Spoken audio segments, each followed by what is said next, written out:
ఓం నమో వెంకటేశాయ.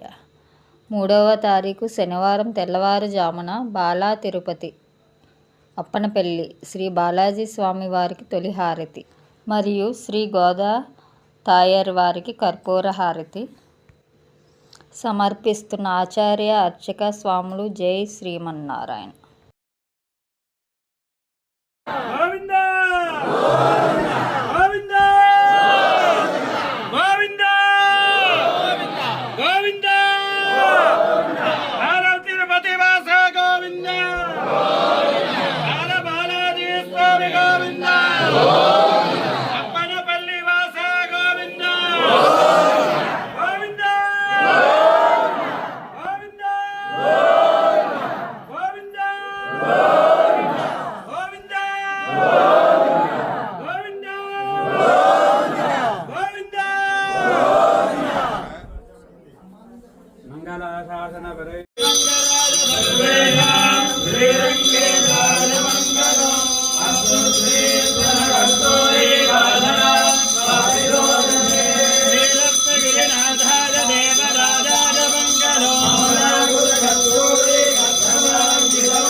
ఆ లక్ష్మీనారాయణుడు ఆశీస్సులు మీ అందరికీ ఉండాలని కోరుకుంటూ ఇట్లు మీ గీత సూర్యతో.